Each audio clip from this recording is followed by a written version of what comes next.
Hey folks, it's Marvin Cash, the host of The Articulate Fly, and we're back with another Southwest Virginia fishing report with Matt Reilly. How you doing, Matt? I'm doing good, man. How are you? I'm just trying to stay out of trouble. So did the hurricane dump a lot of rain on you, or did it kind of miss you like it missed a lot of folks? Yeah, we got some pretty heavy rain this past Monday, but nothing crazy. I think the biggest threat of rain is the next 2 days here, Thursday, Friday. But you know that the reality is even with a hurricane, it's summertime in the mountains, and these storms, you never know quite where they're going to hit and how much you're going to get. So I just kind of roll with the punches, and if we get wet, we get wet. But I don't see anything too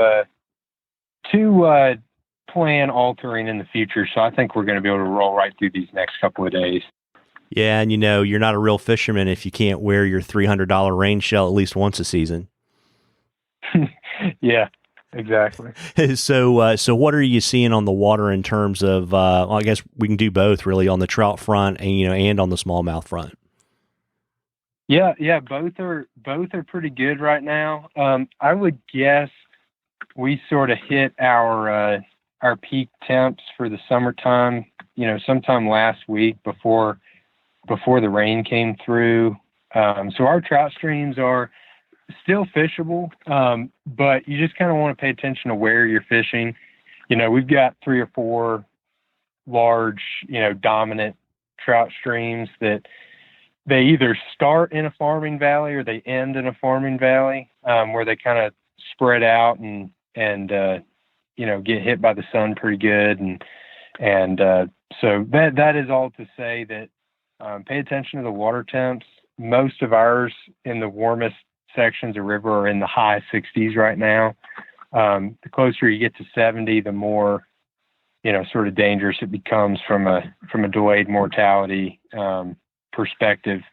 Catching and playing trout, and again, even if you release them, it doesn't always guarantee that they'll make it long term. But for the most part, we're still pretty good water temp wise. But still, the best fishing is first thing in the morning. The first 3-4 hours of the day are pretty solid, and then in the evening too.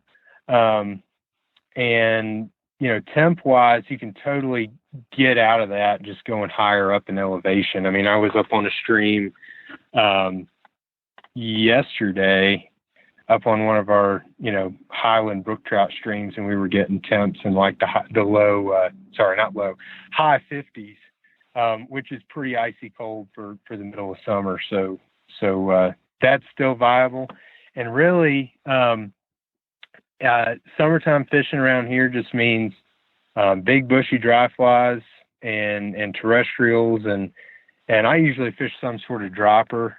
We've been killing it on the standby green weenie lately as a dropper, and then you've got your hare's ears and pheasant tails and Frenchies and that kind of thing. Big bushy dry flies like humpies and stimulators, and then in some of our more valley type streams where we've got more grassland habitat, you can get away with fishing hoppers. And then in the woods, up in the mountains, and we've got more wooded riparian area, beetles and ants and that kind of thing. All been super viable the last couple of weeks. And then on the smallmouth side, we're still trucking along with topwater fishing. It's been pretty good lately. Been seeing a lot of big fish.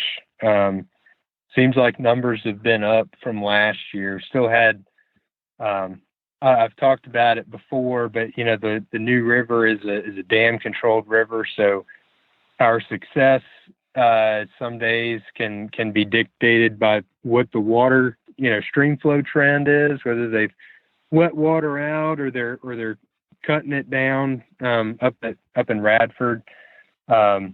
So that can impact things, but for the most part, we've been having pretty good days, and it's been fairly consistent. And we should have another depending on what the weather this fall does, another 2 months of pretty solid topwater fishing. So we're looking forward to that. Yeah, absolutely. And we've got a question from Bice. He's got a trout question for you. He wanted to know the best nymph patterns to fish for trout in warm water conditions. Yeah, Bob. Yeah. So I would say, honestly, just like with smallmouth fishing, in the summertime, particularly on trout streams that are not super fertile, they don't have rich water chemistry and a ton of aquatic bug life. In the summertime, most of that fish's food source is terrestrial. If they're eating mainly bugs, a big brown trout or something like that's a little bit different, but they will, eat bugs, terrestrial insects as well.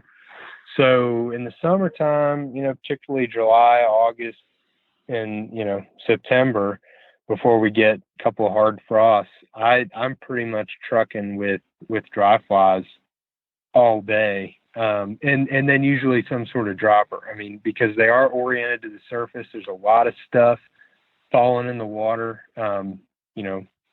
standby ants and beetles and grasshoppers and inchworms and all that kind of thing. And so they're oriented to the surface. They're under the trees, or they've got shade and cover, and they're just opportunistically feeding on those kinds of food sources. So any dry fly that's going to imitate something that is that is relatively abundant, like I said earlier in the report, it doesn't make a ton of sense to fish a grasshopper imitation, way up high in the mountains where you don't have a lot of grasshoppers, but something that they've seen before or see in good numbers. That's typically what I'm doing in the summertime.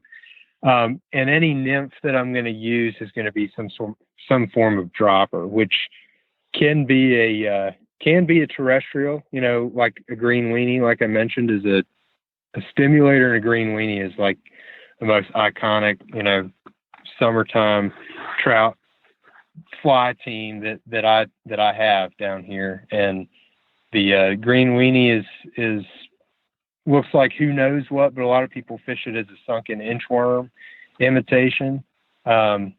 You can fish a more realistic sunken inchworm imitation and do pretty well. And then, you've got sunken ants and sometimes beetles. They can do pretty well. And then other than that, I tend to use sort of, I think I mentioned earlier in the podcast too, what I classify as small brown things, Frenchies, pheasant tails, hare's ears, and like 16s and 18s, maybe a 14. You're just, again, realizing that there's not a whole lot of aquatic macroinvertebrates that are at sort of pivotal life cycle moments in the summertime. They're, for the most part, larvae up underneath rocks, and they are still getting dislodged. They're still in the creek. But so imitating those kinds of food sources can work too. But it's really not all that. I don't overcomplicate it too much in the summertime, because one, the dry fly fishing is about as good as it'll get all year, and two, a small nymph that just imitates a lot of different things in the behavioral drift is really all you need to get it done, at least most of the places that I fish. If that answers the question. Yeah, I think it does. Well, listen, we love questions on the articulate fly, and if we read your question, I'll send you some articulate fly swag, and you'll get it into a drawing at the end of the season for something cool from Matt. And the best way to get those questions to us, you can email them to us if you want to, but probably the best way is to hit us up on our Facebook or Instagram page, and we're pretty good about getting them into the hopper and getting them read. And we've got to keep the tradition alive, Matt. What are you writing this week for the Rural Virginian? Well, the article I'm writing this week, which won't come out till next week, is sort of I guess you'd call it an installment of articles that I like to write every summer, sort of highlighting an important smallmouth food source and its life cycle, because I feel like they're not talked about quite as much as mayflies and caddisflies and stoneflies and things that are more trout centric. But I'm going to write today or tomorrow a piece just sort of detailing the life cycle of our annual cicadas, or dog day cicadas, which is, the other than the blue damselflies that we have out every year, the biggest bug that's relevant to smallmouth on our mid-Atlantic streams. And they've got a pretty cool life cycle, and it's some of the best topwater smallmouth fishing that there is. And that'll be coming up. They're singing in the trees right now and have been for a couple of weeks. And the really sort of peak cicada fishing time it'll be coming up in another 3.5 weeks or so. So it'll be pretty relevant coming up. But the article that's coming out this week is basically a story that I have from fishing as a kid with my brother. The moral being just to get out and explore things for yourself, and not necessarily to take everybody's word as fact. We used to fish a pond back home that everybody pretty much said wasn't worth fishing and didn't have fish in it, and we proved them otherwise fairly significantly. So that's a fond memory that I've got, and I think that's something important to remember, because fishing is such a seasonal and variable sport, just like nature and the environment that we fish in. And so one person can go to a creek one day and have one experience, and somebody else can go the next day and have a totally different one. So it's always worth putting boots on the ground and figuring stuff out on your own, taking people's advice into consideration, but doing your own homework too. Yeah, absolutely. And before I let you hop, why don't you let folks know where they can find you so they can help pack the back end of your guide calendar this year? Yeah. My website is mattreillyflyfishing.com, and my email and phone number and everything's on there. So if you'd like to get on the river this summer or early fall and get some smallmouth fishing in, or capitalize on some of the great topwater terrestrial trout fishing we've got going on in the summertime down here, I'd love to hear from you. Very cool. Well, listen, folks, you owe it to yourself to get out and catch a few. Tight lines, everybody. Tight lines, Matt. Thanks, Marvin.